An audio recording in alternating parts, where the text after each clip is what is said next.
Well, hello, darlings.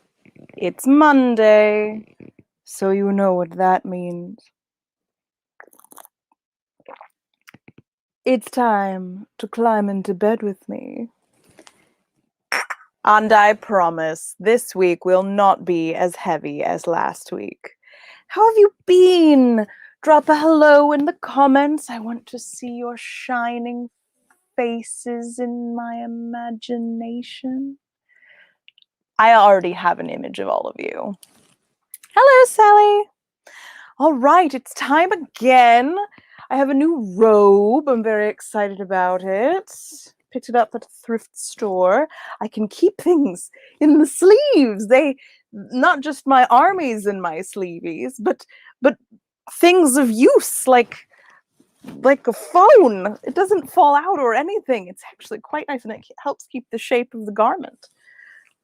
So I'm digging on this really beautiful cotton kimono with indigo dye. It's got chrysanthemums, which are my favorite motif. And I think these are chrysanthemum leaves and mums. So it's all chrysanthemums and then big umbrellas and parasols. Oh, love it. You don't know this, but I'm going to tell you. There is at least one parasol in this room. You can't see it, but it's there. And it's not an imaginary parasol. It is absolutely real. All right, darlings, I hope you have something delicious to drink. It's not tea this evening, neither is it gin. It is spring water that I collected from an actual spring in the city of Richmond. It's mineral rich, alkaline, and perfectly safe, which is very, very exciting. So, here's to you, darlings. Let's get into bed. Ooh, it's Monday night, and I have this problem every single time. All right, we have 2 books on offer tonight. 2 of them. Two. All right. So I'm just gonna. If only you had armies in your sleeveys, internet, and you could help me get into bed and not spill this tea. You know, it's too fucking hot. So I'm gonna get on top of the blankets this time and just be in my robe. I had to turn the air conditioner off so you could hear me. Just if you could just hold that for a second. All right, thank you. Oh, can you hear me all right? Is the quality of the sound good, or is it just going, oh, it's fine, we can hear you? I'm looking for good, high quality. Hello, Dobar. See, I studied Arabic in college, and so I'm looking at the spelling of your name, and I'm like, oh, it's D-O-B-H. I'm like, oh, that's a V sound. Is it Dovar, or is it Dobar? All right. Oh, it's already so hot. I'm just gonna drop one of these because this is Richmond, Virginia, friends. It's quite hot. It's like, oh, it's going to drop. Hello, Zalani. It's going to drop down to 65 degrees this evening with 10,000% humidity. Dovar, I was right. Huzzah! Well, those 4.5 years of Arabic sure paid off, didn't they? Now I'm raking in the big bucks on Twitch. New Jersey is hot as well. I know, it's just so much. So welcome, darlings. We're getting situated, and I want you to choose between 2 books this evening. I'm going to drop oh my God, I keep forgetting how difficult this is when it's just me. I'm going to be shameless, and say, if you're nourishing the service, as Ruby Rod says this evening, please feel free to tip. And of course, if you're already a person who subscribes, we love you. Nat 21 Adventures, thanks you so much. And remember, you can become a patron of mine, where I read things to you and I sing to you, and you get backstage access to, and a lot of first looks at stuff that I do, and I'm working on a show right now that is opening in, what day is it? 12 days? 10 days at the Cleveland Borderlight Festival. It is an immersive audio experience. I'm very excited. But I'll tell you more about that later. For now, you have to choose which book we're reading. This way. I'll do it this way. So, good old Hitchhiker's Guide to the Galaxy, which we're quite in the middle of. But then there's also this amazing book called Railsea by China Miéville. And I believe that they won an award for this. Not a Hugo. Was it Hugo? Is it a Hugo award? It's the award for science fiction that has Lovecraft's, it's a bust of Lovecraft's bird-mouthed face. And it's like, Lovecraft hates people of color. I know, let's give one to N.K. Jemisin and China Miéville. Like, let's continue to give people of color a statue with a person who's a racist on it. I live in Richmond. I know all about offensive statues of old white men. Moving on. All right, I'm going to go back to the comments. Huzzah, huzzah. Get a bit of a, oh my God, seriously. Mom, I'm not a cam girl. I just read science fiction. All right, what are we reading? Are we reading Railsea, which is one of my very favorite science fiction books? It's so unexpected, so strange, and very, very charming. Or are we going to go in for Hitchhiker's Guide to the Galaxy? Guide. Hi, Reverend Tommy. All right, I think it's 2 people have voted out of 7. So they are the deciders. Leg today. I shaved. It was a new moon, so I shaved. Railsea, don't know that one. Sally, you've been outvoted, but I highly recommend that you do pick up a copy of it, and maybe we'll do it next week. Railsea. All right, get yourself something to drink. I hope you all spent Saint Frida Kahlo Day having queer liaisons and painting surreal paintings and chanting communist slogans in the true spirit of Frida Kahlo.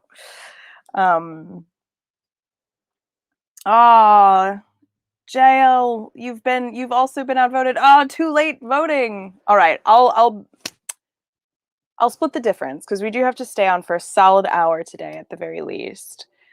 We're gonna start with the guide, and then we'll switch over to Railsea halfway. Does that sound amenable to the crowd of the internet? I will be so sweaty by then. I'm just gonna slide off this bed like it's a slip and slide. Ooh, what a visual.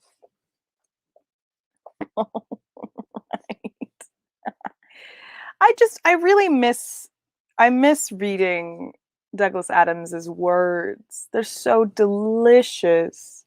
They're so delicious. All right. Where were we? They landed on Magrathea, and we have met Slarty Bartfast. And oh my God, I forgot I made up all of these accents for all of these people. I'm going to have to remember them. Good thing I haven't been drinking champagne. Oh, goodness. All right.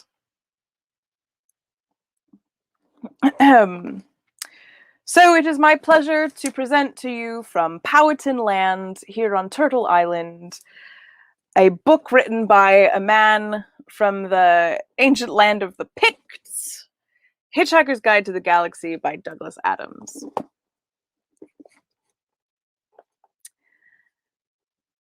Marvin stood at the end of the bridge corridor. He was not, in fact, a particularly small robot. His silver body gleamed in the dusty sunbeams and shook with the continual barrage which the building was still undergoing. Oh, right, missiles had been fired at them. I forgot about that. He did, however, look pitifully small as the gigantic black tank rolled to a halt in front of him. The tank examined him with a probe. The probe withdrew. Marvin stood there. "Out of my way, little robot," growled the tank. I'm afraid, said Marvin, that I've been left here to stop you. The probe extended again for a quick recheck. It withdrew again. "You stop me," roared the tank. Go on! No, really I have, Marvin said simply. "What are you armed with?" roared the tank in disbelief. Guess, said Marvin. The tank's engines rumbled, its gears ground. Molecule-sized electronic relays deep in its microbrain flipped backward and forward in consternation. "Guess," said the tank. Zaphod and as yet unnamed man lurched up a corridor, down a second and along a third. The building continued to rock and shudder, and this puzzled Zaphod. If they wanted to blow the building up, why was it taking so long? With difficulty, they reached one of a number of totally anonymous, unmarked doors and heaved at it. With a sudden jolt, it opened, and they fell inside. All this way, thought Zaphod, all this trouble, all this not lying on the beach having a wonderful time, and for what? A single chair, a single desk, and a single dirty ashtray in an undecorated office? The desk, apart from a bit of dancing dust and a single revolutionary new form of paperclip, was empty. Where, said Zaphod, is Arnie Whoop? Feeling that his already tenuous grasp on the point of this whole exercise was beginning to slip.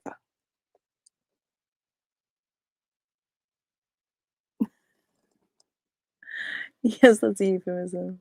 You need a Sprite's bottle? I don't know what a Sprite's bottle is. Anyways, Spirit's bottle. That's what I need. He's on an intergalactic cruise, said the man. Zaphod tried to size the man up.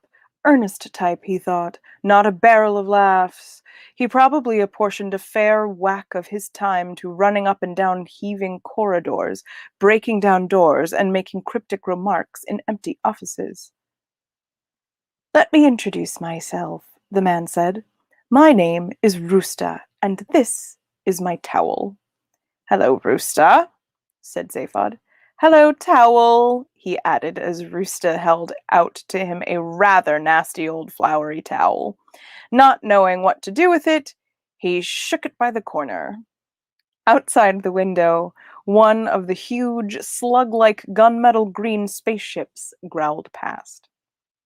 Yes, go on, said Marvin to the huge battle machine. You'll never guess.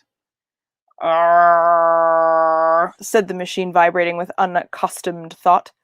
Laser beams? Marvin shook his head solemnly. No, muttered the machine in a deep guttural rumble. Too obvious. Antimatter ray, it hazarded. Far too obvious, admonished Marvin. Yes, somewhat abashed now. What about an electron ram? This was new to Marvin. What's that? One of these, said the machine with enthusiasm. From its turret emerged a sharp prong which spat a single lethal blaze of light. Behind Marvin, a wall roared and collapsed in a heap of dust. The dust billowed briefly, then settled. No, not one of those. Good, though, isn't it? Yes, very good. I know, said the Frogstar battle machine after another moment's consideration. You must have one of those new xanthic reconstruction destabilized xenon emitters. Nice. Aren't they? Said Marvin. That's what you've got, the machine said in considerable awe. No, said Marvin. Oh, the machine said, disappointed. Then it must be. You're thinking along the wrong lines, said Marvin. You're failing to take into account something fairly basic in the relationship between men and robots. Oh, I know, said the battle machine. Is it? It trailed off into thought again. Just think. They left me, an ordinary menial robot, to stop you, a gigantic, heavy-duty battle machine, while they ran off to save themselves. What do you think they would leave me with? Muttered the machine in alarm. Something pretty damn devastating, I should expect. Expect? Oh, yes, expect. I'll tell you what they gave me to protect myself with, shall I? Yes, all right, said the battle machine, bracing itself. Nothing.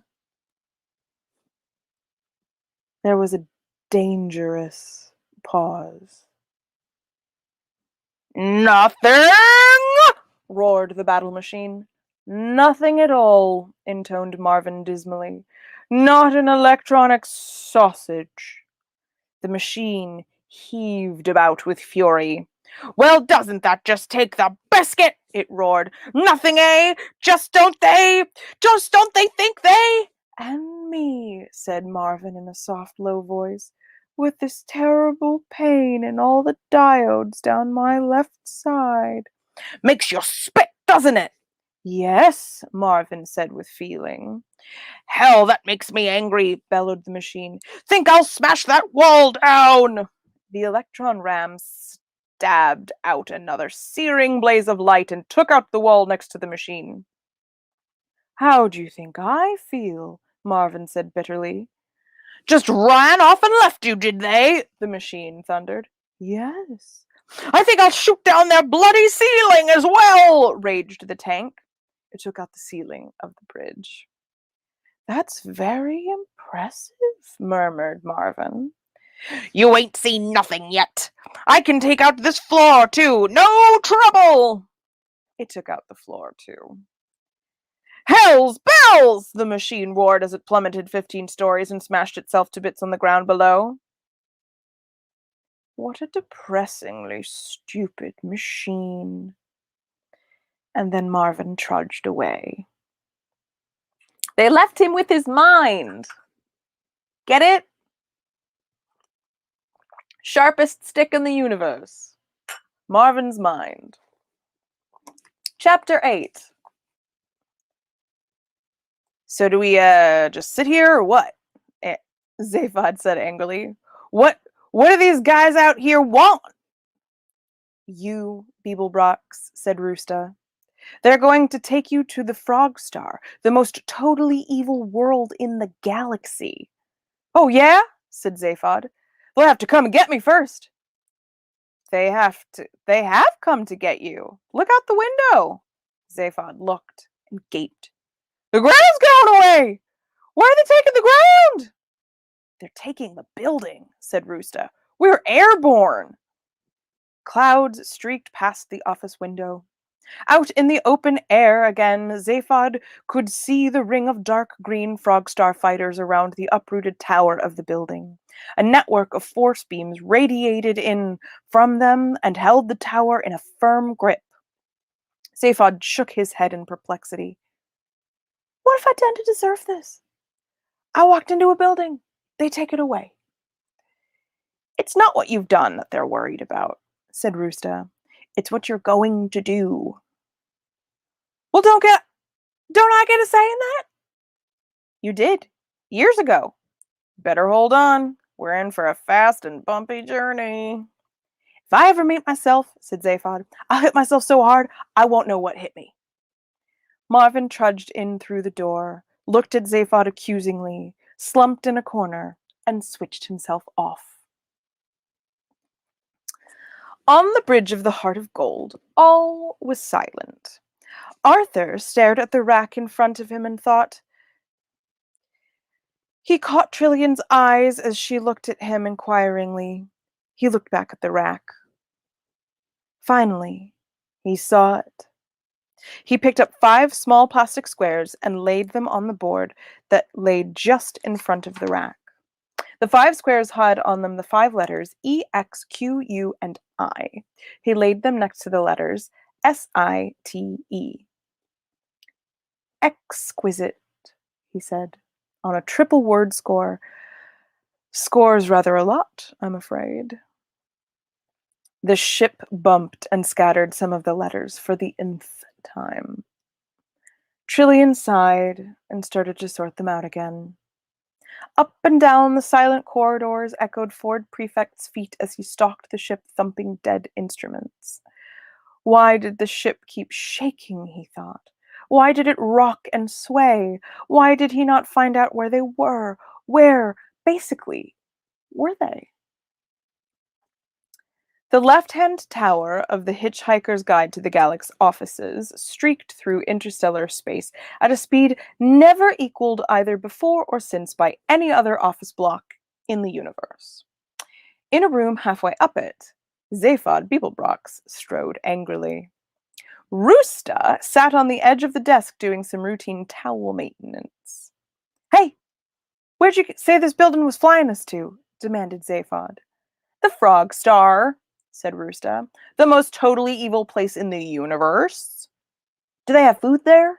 Said Zaphod. Food? You're going to the Frog Star and you're worried about whether they've got food? Without food, I might not make it to Frog Star. Out of the window, they could see nothing but the flickering light of the force beams and vague green streaks which were presumably the distorted shapes of the Frog Star fighters. At this speed, space itself was invisible and indeed unreal.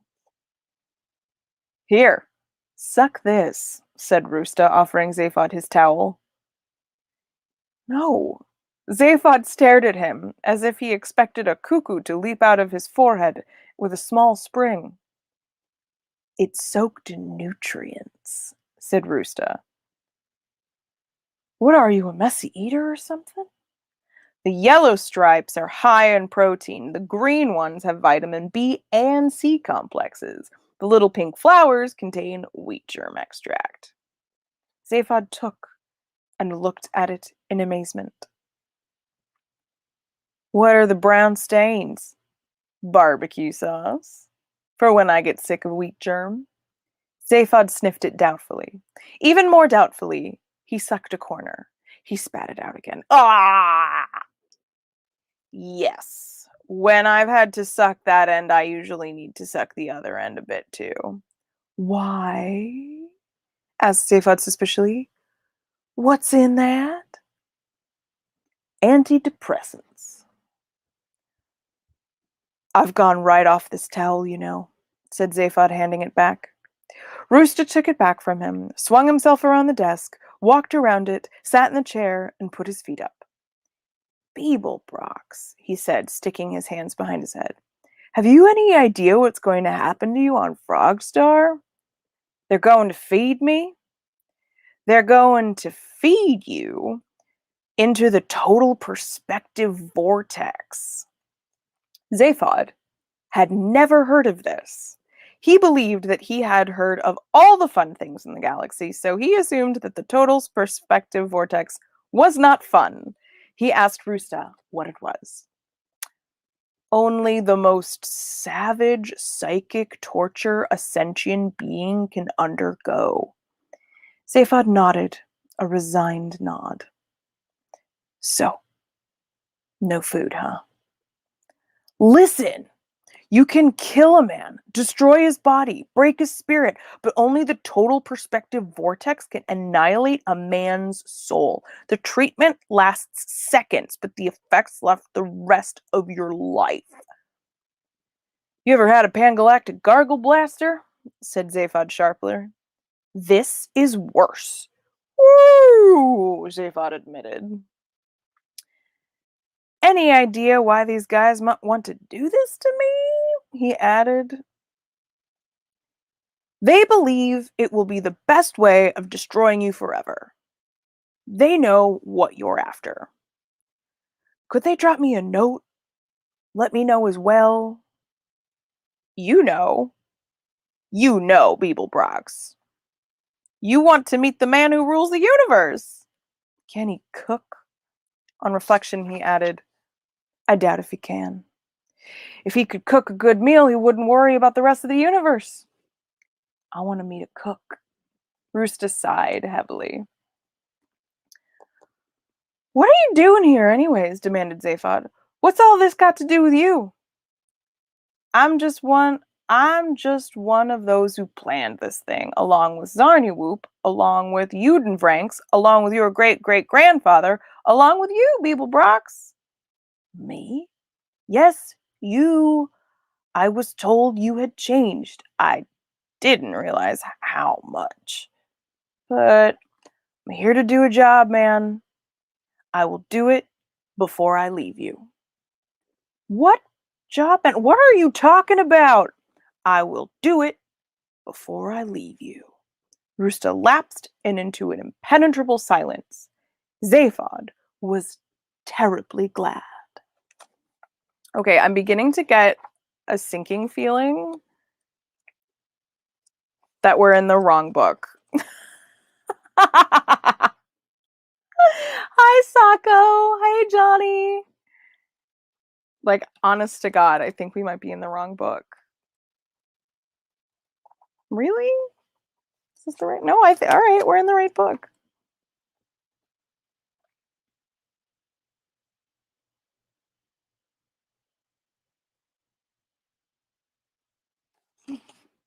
There's a section about an elevator I think I missed. Modern elevators are strange and complex entities. The ancient electric winch and maximum capacity 8-persons jobs bear as much relation to the serious cybernetics. I don't think I read this section. What happened? Shit. Why was my bookmark in completely the wrong place? Who has been reading my books? Mechadodo Publications? I think we're gonna have to back up. Someone help! Someone send help. I'm lost in the book.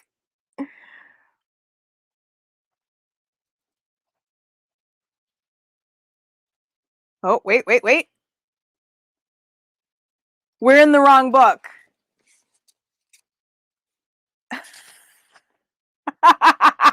I was reading Out of the Restaurant at the End of the Universe.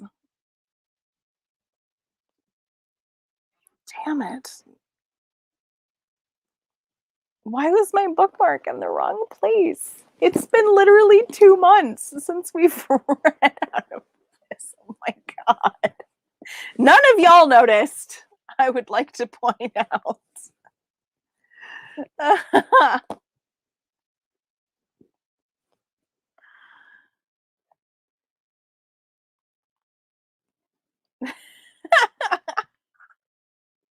I guess I should back up.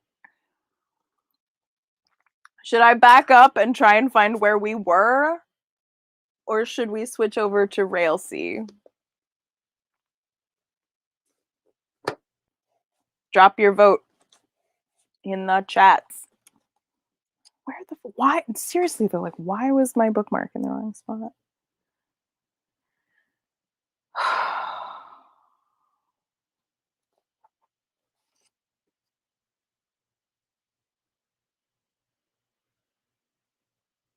Slarky Bartfast.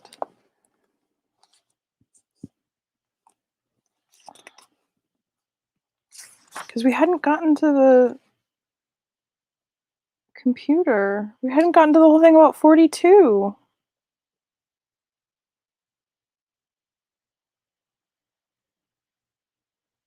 We're on chapter 13. Really? Only?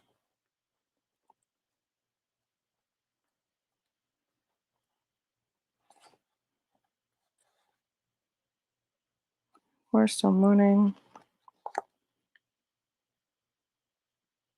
Okay, so let me point something out here.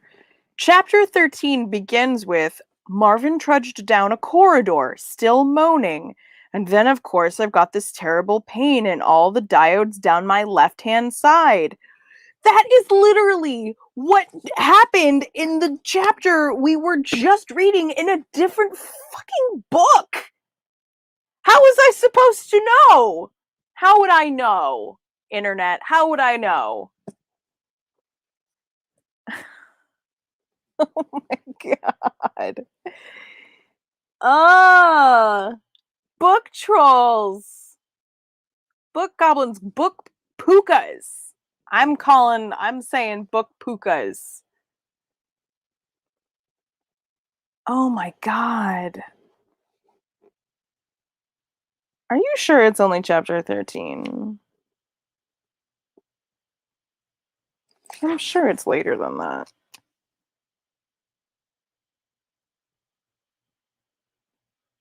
No, we're further than that because they already met with Trillian.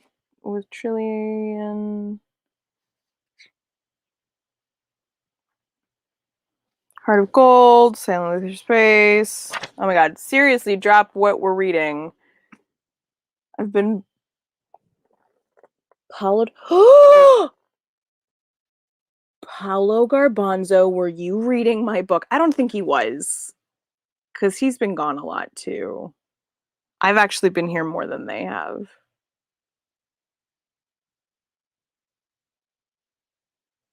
I'm so confused. I need to have a conversation with my room. Because, like, for real, the egg, it's not haunted, but it's got energy and things come and go. Mostly it's warded. Mostly it's very safe. But, like, every once in a while I get a little visitor and I'm like, I did not invite you. You need to leave. And not too long ago, it came through that exact wall, which is very near where I keep my books, which is down here.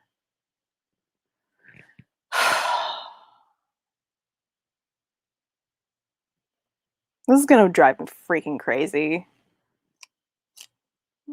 We're switching books. I've decided.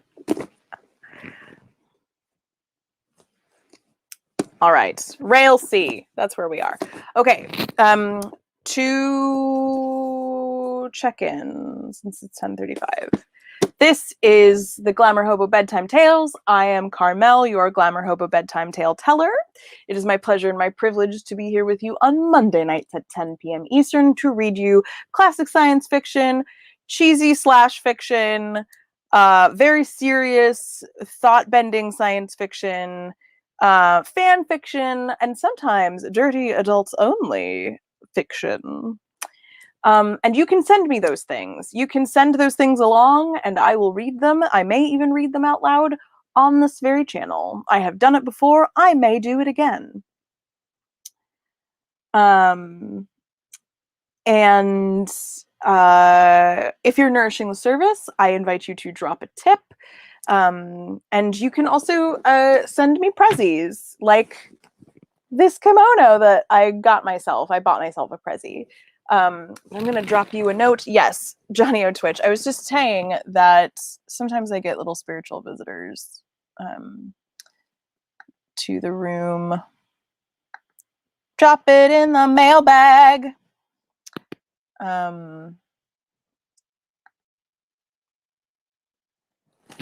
Yes, ones that move bookmarks in your books in the middle of the night. So yeah, for the most part, I don't have trouble in my space. It's pretty consecrated. It's pretty safe, and I work in here a lot with magic. So it's but I have a very big dreamscape. I have a very, very big dreamscape. So what happens when I'm asleep is inexplicable. I would say. In the best way. In the best possible way. Okay. Hydrate. Because it's probably 90 in the room right now because I had to turn off my air conditioning so that you could hear my beautiful dulcet tones. I want to tell you, of course, that I am in the middle of a project that is debuting in 10 days at the Cleveland Borderlight Fringe Festival. You can get tickets to that to experience the debut of the Journey to the Kingdom of Hypnos, which is an immersive audio adventure hosted by Mnemosyne, the goddess of memory, who will take you down to the source of sleep itself. And on the way, you will encounter the terrifying force of the oblivion. But don't worry, you'll be all right.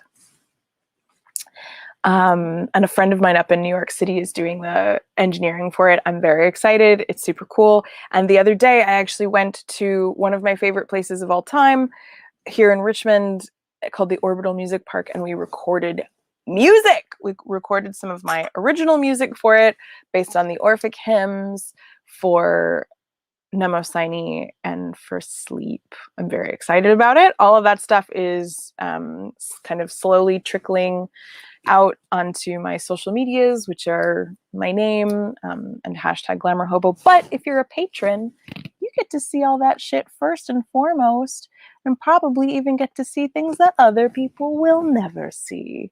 So I'm really excited about all of that. A friend of mine called me and said, I got this new organ. I'm really excited to play it. It's a Hammond. And I said, I don't know what that means, but I actually have some music that I need you to play the piano on. Would you be willing to let me in late at night, order a pizza, and we can dick around with some music? And he said, yes. And it worked out beautifully. It was so fun. I'm digging on it hard. So I actually created a musical score for the show. There are 3 distinct themes that are all married in their way together. I'm really excited about it. That's a totally new thing for me. It's terrifying. It's totally terrifying. And the really, really cool thing is that in the future, when I perform this show live,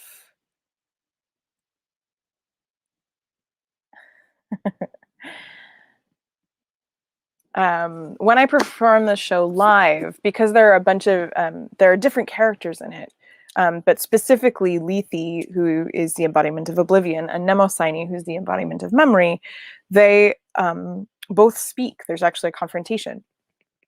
So my friend, who's the engineer, is actually writing me a piece of software that will be able to change my voice when I'm speaking live into a microphone. I'm so excited about that. So yes, I'm very excited about it. And yes, Hammond is an excellent name for organs, apparently. Now I know that. I will be posting little snippets of that musical adventure, again, across my socials, at Carmel Clavin on Insta and TikTok. I am on the TikTok. I make very strange videos on TikTok. I go on adventures. I am technically on Facebook, but I don't like Facebook. But you can find me there. And hashtag GlamourHobo everywhere. Let's get back to it. Railsea. Hail from Chester, Virginia. Very, very small world. Small internet. All right. This is how I read. Usually, it's like build myself a nest. All right. Whew, hello. Ba-na-na-na-na. Not a cam girl, but aren't I? Technically, I'm in bed. It's late at night.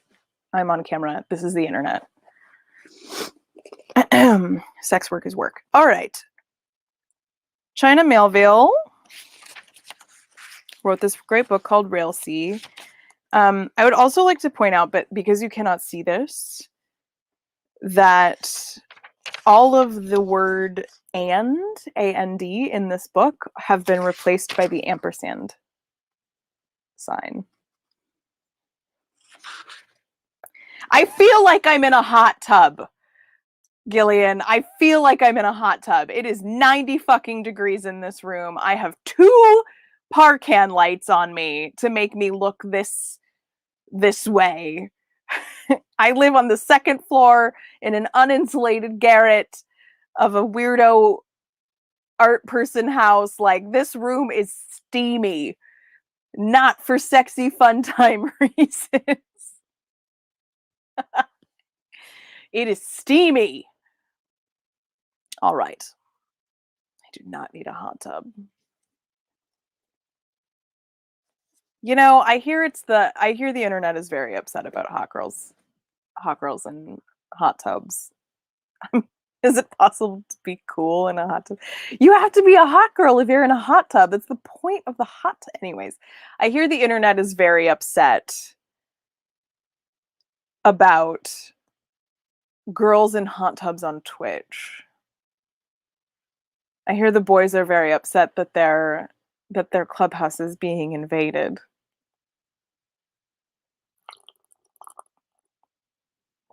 That's what I have to say about that.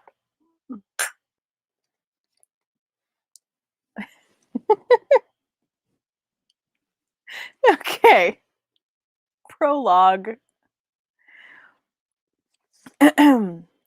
This is the story of a blood-stained boy.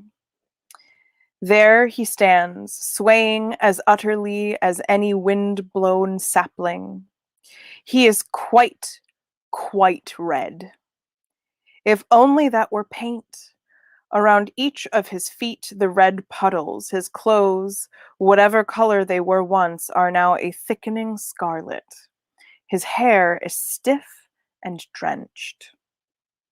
Only his eyes stand out. The white of each almost glows against the gore. Light bulbs in a dark room. He stares with great fervor at nothing. The situation is not as macabre as it sounds. The boy isn't the only bloody person there. He's surrounded by others as red and sodden as he, and they are cheerfully singing. The boy is lost. Nothing has been solved. He thought it might be. He had hoped that this moment might bring clarity, yet his head is still full of nothing, or he knows not what. We're here too soon. Of course we can start anywhere. That's the beauty of the tangle. That's its very point. But where we do and don't begin has its ramifications, and this right now is not best chosen. Into reverse. Let this engine go back, just to before the boy was bloodied, there to pause and go forward again to see how we got there. To red, to music, to chaos, to a big question mark in a young man's head.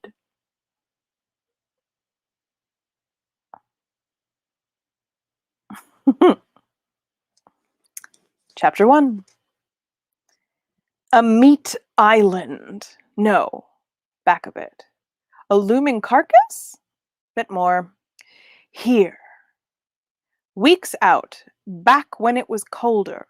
The last several days spent fruitlessly pootlicking through rock passes and the blue shadows of ice cliffs, late afternoon under a flinty sky. The boy, not yet bloodstained, was watching penguins. He started at little rock islands, furred in huddled birds, plumping their oily feathers and shuffling together for comfort and warmth. He'd been giving them his attention for hours. When at last there came a sound from the speakers above, it made him start. It was the alarm for which he and the rest of the crew of the Mateys had been waiting. A crackling blare.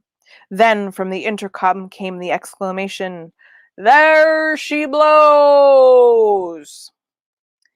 An instant frantic readiness. Mops were abandoned, spanners dropped, letters half-written and carvings half-whittled were thrust into pockets.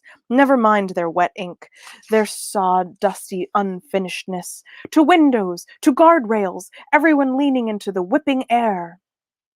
The crew squinted into the frigid wind, stared past big slate teeth.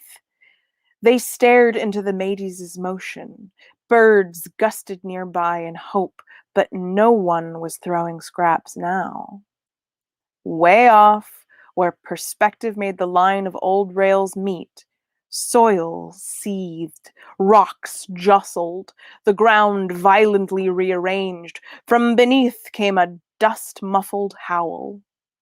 Amid strange landforms and stubs and antique plastic, black earth coned into a sudden hill, and up something clawed, such a great and dark beast. Soaring from its burrow in a clawed cloud and explosion it came, a monster. It roared, it soared into the air, it hung a crazy moment at its apex of its leap, as if surveying, as if to draw attention to its very size, crashed at last back down through the topsoil and disappeared into the below.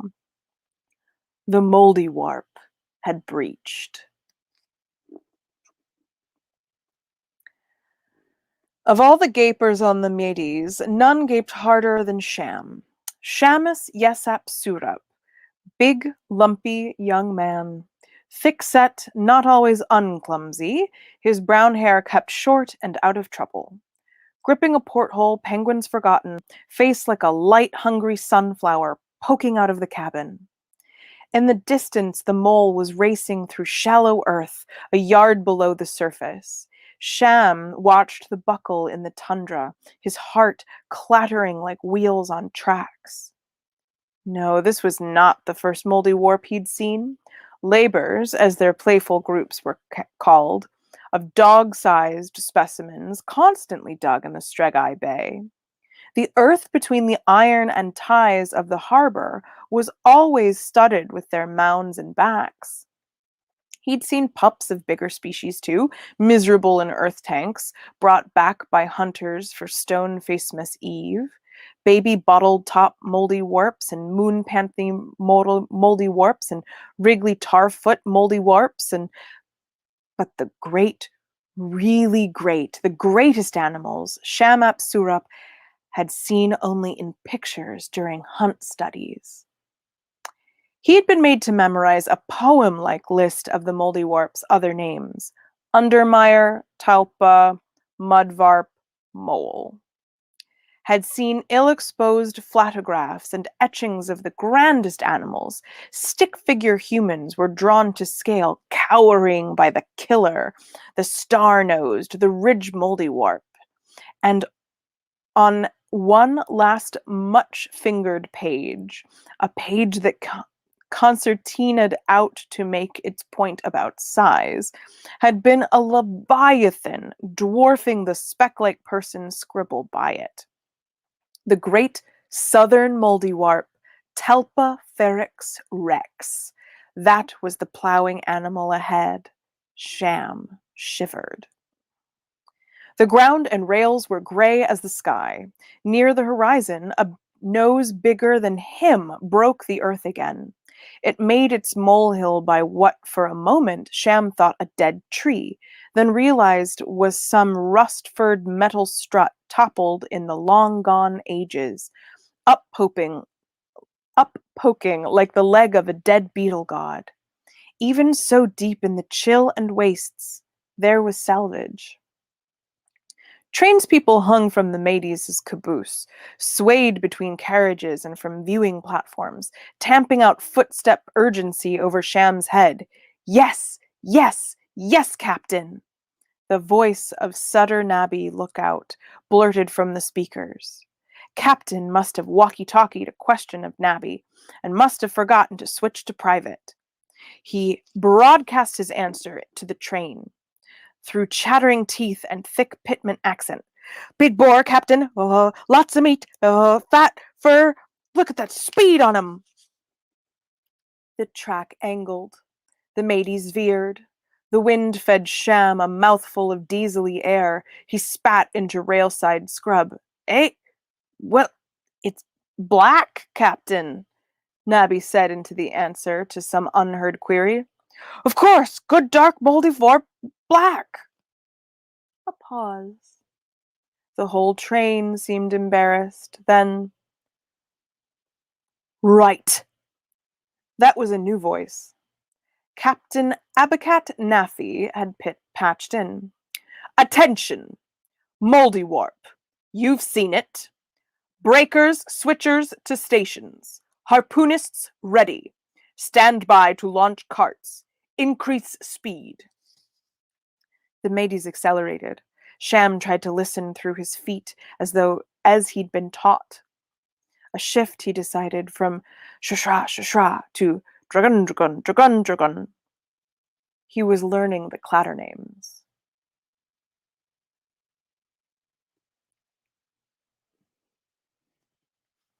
You're welcome. How goes treatment? Sham spun. Dr. Lish Fremlow stared at him from the cabin threshold. Thin, aging, energetic, gnarled as the wind-blown rocks, the doctor watched Sham from beneath a shag of gun-colored hair. Oh, stone faces preserve me, Sham thought. How bleeding long have you been there? Fremlow eyed a speed of wooden and cloth innards that Sham had lifted from the hollow belly of a mannequin that should, by now, certainly have been labeled and replaced, and there were still all over the floor. I'm doing it, Doctor, Sham said. I've got a little, there was and he stuffed the bits back within the model. Oh, Fremlow winced as the fresh cuts Sham had doodled with his penknife into the model's skin. What unholy condition are you giving that poor thing, Shamup Surap?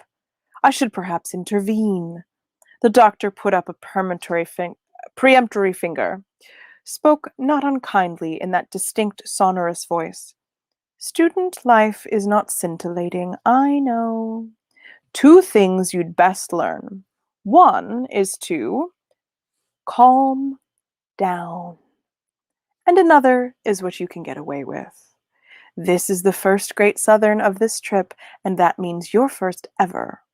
No one, including me, gives a train monkey's gonads if you're practicing right now.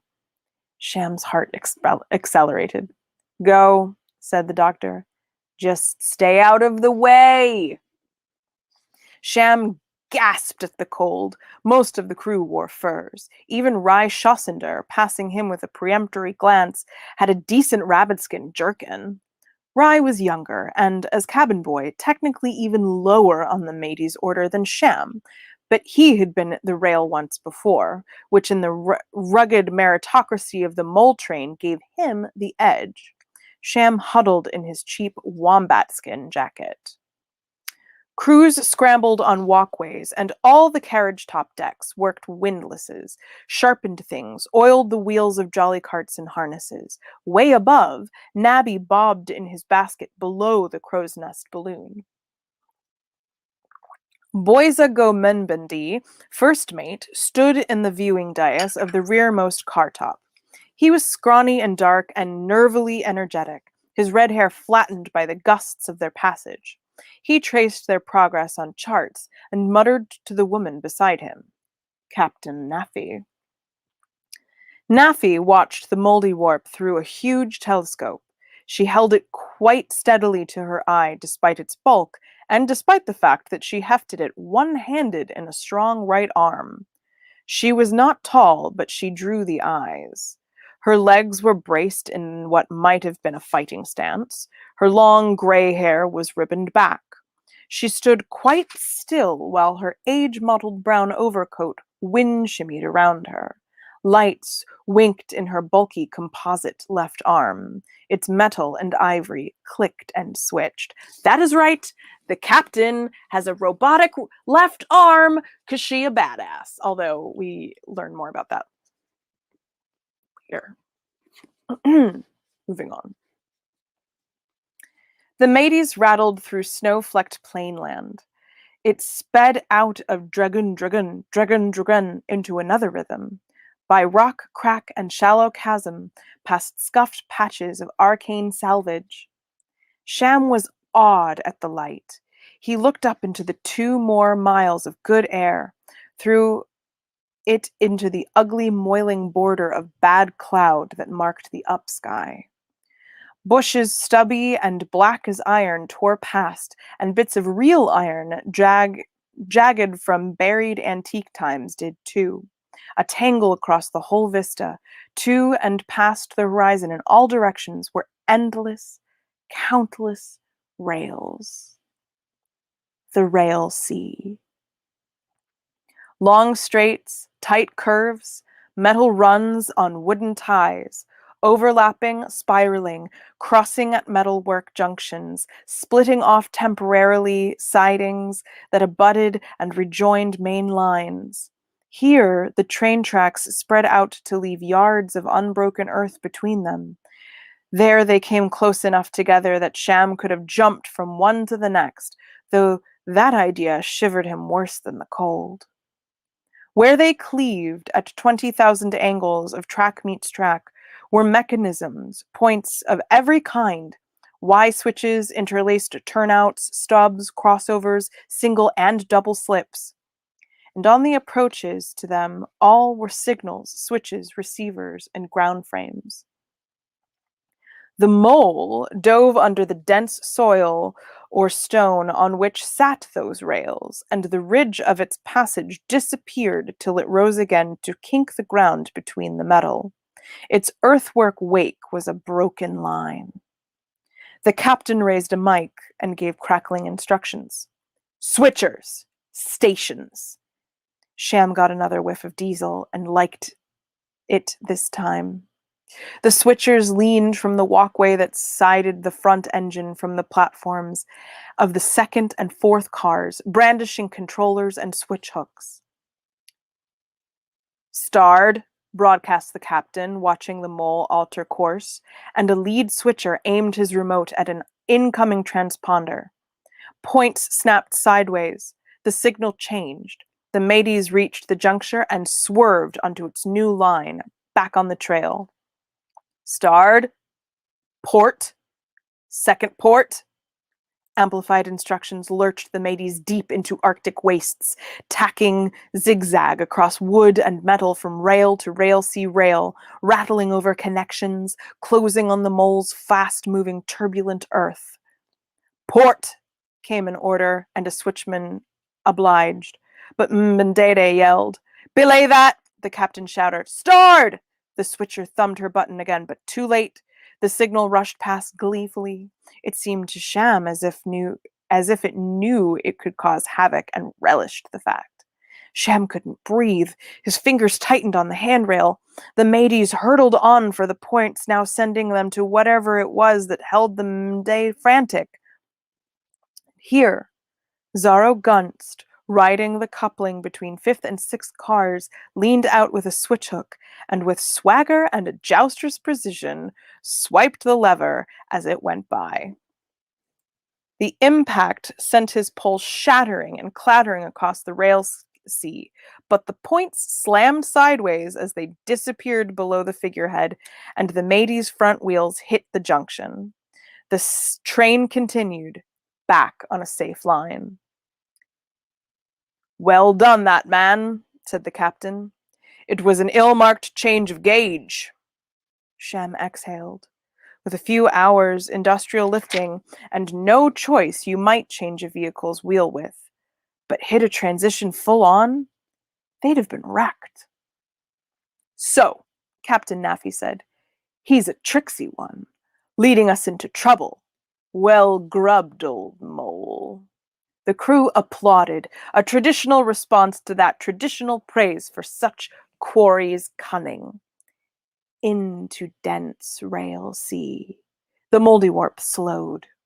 The mateys switched in circles, braked, kept a distance as they buried predator, sniff-hunted for huge tundra earthworms, wary of pursuers. It wasn't only the train's folk who could read vehicles and their vibrations. Some beasts could feel the drum and pulse of a train motion from miles off.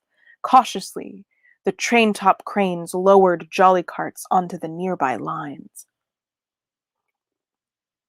This reminds me a lot of worms on Arrakis in the book Dune, or the Saturn snakes in Beetlejuice, just saying. The cart crews gunned their little engines, switched points gently. They closed slowly in. Off he goes. Sham looked up, startled. Next to him, Hob Vuranum, the young trainswin, leaned out enthusiastically. He snapped up the collar of his battered finery with practiced cockiness, his third and fourth hand coat. The old velvet gent can hear them. A molehill rose, whiskers, a prow of dark head emerged. It was big. The snout went side to side and sprayed dust and spittle. Its mouth opened, very full of teeth. The tulpa had good ears, but the double switch rattling confused it. It growled dustily. With sudden, violent percussion, a missile slammed down next to it. Kiragabu Luck, Sham's compatriot, Stregai native, truculent harpoonist, had shot, and she had missed. Instantly, the Mouldywarp upended. It dug its speed. Cart Two's harpoonist, Danjamin Benightly, moon-gray, yellow-haired hulk from the woods of Guffelsk, yelled into his barbarous accent, and his crew accelerated through the scattering soil. Benightly pulled the trigger. Nothing. The harpoon gun was jammed. "Damn!" said Vuranum. He hissed like a spectator at a punt ball match. "Lost it!" But Benightly, the big frostman, had learned javelin hunting, dangling upside down from vines. He had proved himself adult by spearing a meerkat at 50 feet and reeling it in so quickly its family hadn't noticed. Benightly grabbed the harpoon from its housing, lifted it heavy as it was, his muscles bunched like bricks under his skin, as the cart rolled closer to the digging behemoth, leaned back, waited, then hurled the missile right into the mole. The Mouldywarp reared. The Mouldywarp roared. The spear juddered. The harpoon rope whip unwound as the animal thrashed, blood on the soil. Rails buckled and the cart careened, tugged behind the animal. Quick, they knotted a soil anchor to the line and threw it overboard. The other cart was back in the game, and Kiragabo didn't miss twice. Now, more anchors scraped the ground behind the bellowing hole of furious earth. The mateys juddered to a start and followed the mole carts. The drags kept the burrower from going deep. It was half in, half out of the ground. Carrion birds circled. Bolshy ones flew in to peck the Mouldywarp and shook its shag. Until at last, in a lagoon of stony step, a dirt space in the infinite rails, it stopped. It quivered, then settled. When next the greedy railgulls landed on the furrowed knoll of its body, it did not dislodge them. The world silenced. A last exultation. Twilight was coming. The crew of the Moultrain mateys readied knives. The devout thanked the stone faces, or Marianne, or the squabbling gods, or lizard, or that apt ohm, or whatever they believed in. Freethinkers had their own awe. The great southern Mouldywarp was dead. And that is where we will stop. That was chapter 1 of Railsea by China Mielville. I highly recommend that you get yourself a copy of this book. Please support your independent bookseller and order it from them. The money goes directly to the secondhand shops if you do it that way, or the independent booksellers if you do it that way. You could also sometimes buy these things directly from the author if you want to support the author directly. Here in Richmond, I highly recommend Chop Suey Books. And if you haven't figured it out, because it is a little hard to grip. This book is set in a world where there is no ocean. There is a vast ocean-sized plain covered in twisting railroad tracks. And people ride rails as you would sail ships upon it. So cool, so interesting. It's a speculative future. I wouldn't call it dystopian, but it is post-apocalyptic, I think. Fascinating, fascinating, fascinating. Stallion says, wow, I dig it, which is really funny because it's about moles in the earth. Again, yes, it's so, it's one of my favorites. I actually had kind of forgotten a little bit about its particulars until I just picked it up to read it. And I was like, oh shit, I forgot. It's so, so cool when they do this. And then they're going to do that later. And then there's that thing with the mechanical arm. And then you find out about the arm and about her. It's a whole thing. It's a whole thing. So you should get nothing from Amazon, Johnny O Twitch. Fucking nothing. Do not support that fucking platform. This is what I have to say about that.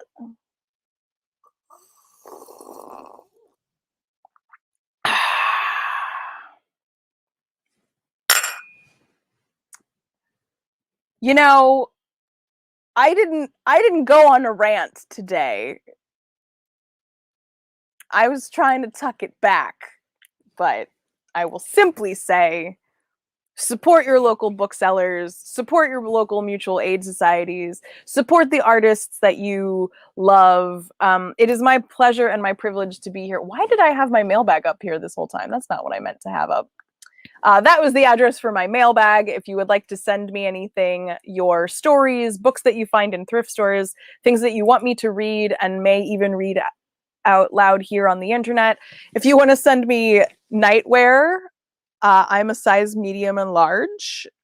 So robes, slips, nightgowns, pajama sets, fancy hats. I'm here for it. I'm here for all of it. Again, it's my pleasure and my privilege to be on the Nat 21 Adventures Twitch network. And if you have been nourishing the service, I recommend that you tip your reader. And if you want to get into a long-term relationship with me, if you want a little bit more of this, not just once a week, but several times a week, then I recommend that you join me on Patreon, which is very easy. It's right there. Again, darlings, I will be back Monday nights, 10 p.m. And I'm going to throw up the what's coming for the rest of the week. The show, the brand. Oh my God, there's so many things. Here we go. Look at that. We've got the main adventure tomorrow, which is actually being run by Christina. Very exciting. And then Wednesday, of course, is Creating with the Crew at 12:30. We give you an excuse to take a break and make some art, and usually end up talking about arts and economics and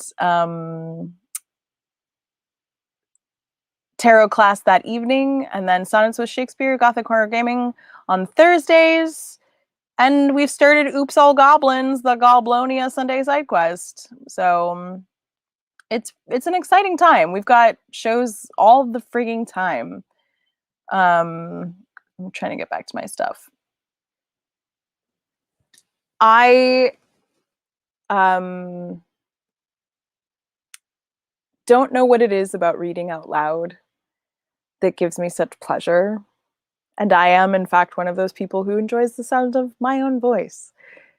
But I hope that you guys out there in the internet land, you humans of all sorts, find something connective in this and in all of the stuff that we present on this network. Because even now, even as life in America begins to look a lot like it looked before the pandemic started, and there is less and less excuse to hide or stay inside, I am just going to say it is still a privilege to be here with you on the internet and build the communities that we want to build here, choose the families we want to choose, and not be held hostage by the cultures that surround us geographically. So, good night, and I will see you next Monday. Good night, dolls. I swear to God, Johnny O. Twitch, if you send things to me from Amazon, I swear to God, I'm going to write slasher fiction about it. Not slash fiction, slasher fiction. It will be ugly. So ugly. Don't do that to me. Do not send me things from Amazon. I know you're one of my patrons. I see you. Fucking pot stirrer. Good night. China Melville, Railsea.